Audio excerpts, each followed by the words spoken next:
عزیز طلباء، آج ہم آل انڈیا ریڈیو کا قیام کا مطالعہ کریں گے۔ آل انڈیا ریڈیو حکومت ہند کا ایک انتہائی اہم اور حساس ادارہ ہے۔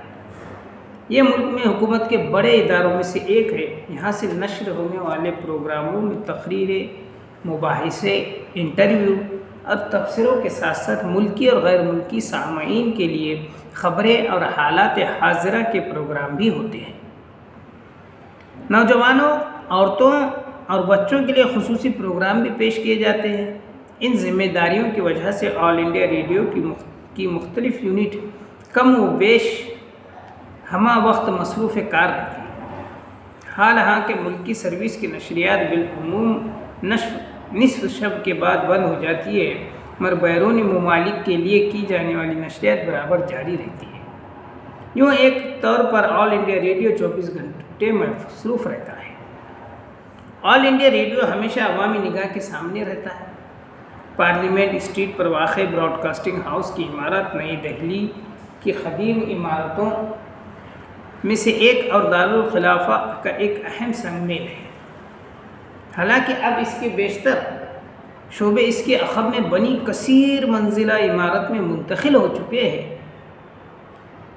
اس ادارے کا سربراہ ایک ڈائریکٹر جنرل ہوتا ہے اور جو وزارت اطلاعات و نشریات کے تحت کام کرتا ہے اور سرکار کو جوابدہ ہوتا ہے۔ ڈائریکٹر جنرل کے متعدد معاون اعلیٰ افسر ہوتے ہیں، جن میں چیف انجینئر بھی شامل ہے، جو ٹرانسمیٹروں اور دیگر نشریاتی ساز و سامان کے انتظام، تنصیب اور دیکھ بھال کا ذمہ دار ہوتا ہے۔ ان کے علاوہ کہیں ڈپٹی ڈائریکٹر جنرل بھی ہوتے ہیں، جو نشریات کے مختلف شعبوں کے نگراں ہوتے ہیں۔ خبروں سے متعلق شعبے news NSD news services division کا بھی ایک سربراہ ہوتا ہے، جسے ڈائریکٹر نیوز سروسز کہا جاتا ہے۔ ریڈیو کی توسیع پر شعبے کے لیے کہیں کسی خاص ضابطہ کار کے ساتھ بعض ضابطے کی ضرورت بھی شدت سے محسوس کی گئی ہے۔ اس غرض سے 1967 میں تمام سیاسی مکتب ہائے فکر کے رہنماؤں کے مشورے سے ریڈیو کے لیے پروگرام نشر کرنے والوں کی رہنمائی کی غرض سے ایک باضابطہ عمل مرتب کیا گیا۔ اس کی رو سے اس پر اتفاق ہوا کہ دوست ملکوں پر تنقید، مذہبوں یا فرقوں پر حملہ اور تشدد کی ترغیب نہیں دی جانی چاہیے۔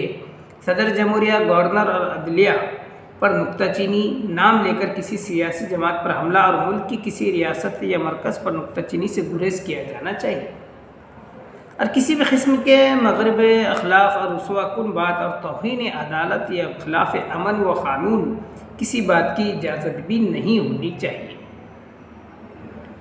ضابطے کے تحت کسی طے شدہ نشریہ میں ان اصولوں کا لحاظ نہیں رکھے جانے کی صورت میں متعلقہ اسٹیشن ڈائریکٹر پر یہ ذمہ داری عائد کی گئی کہ وہ اسکرپٹ رائٹر کی توجہ قابل احتراز و جزو کی طرف مبذول کرائے۔ اگر اسکرپٹ رائٹر اسٹیشن ڈائریکٹر کے مشورے کو نہیں مانتا اور اپنے مسودے میں مناسب ترمیم نہیں کرتا تو اسٹیشن ڈائریکٹر کو بجا طور پر اس کا نشریہ منسوخ کرنے کا اختیار رکھتا ہے۔ 1885 کے انڈین ٹیلی گراف ایکٹ کی روح سے حکومت ہند کو یہ اختیار حاصل ہوا کہ وہ کوئی نشریاتی ادارہ قائم کرے اور اسے چلائے۔ اسی قانون نے حکومت کو یہ اختیار بھی دیا کہ اگر وہ چاہے تو غیر سرکاری اور اداروں کو بھی نشریاتی لائسنس دے۔ چنانچہ 1926 میں حکومت نے Indian state broadcasting company یعنی ISBC کو کلکتہ اور ممبئی میں ریڈیو اسٹیشن چلانے کی اجازت دی۔ ISBS کے خود کو دیوالیہ قرار دیے جانے کے بعد اپریل 1930 سے یہ ذمہ داری حکومت نے خود سنبھال لی اور ISBC کا نام بدل کر Indian state broadcasting service ISBS کر دیا گیا۔ اسی ادارے نے ہندوستان میں سرکاری نشریاتی ادارے کی شکل لی، جس کا نام 1936 میں آل انڈیا ریڈیو کر دیا گیا۔ مذکورہ قانون کے تحت حکومت ہند نے 1993 میں جزوی طور پر نشریات کو نجی شعبے کی شراکت کے لیے تجرباتی طور پر کھولا۔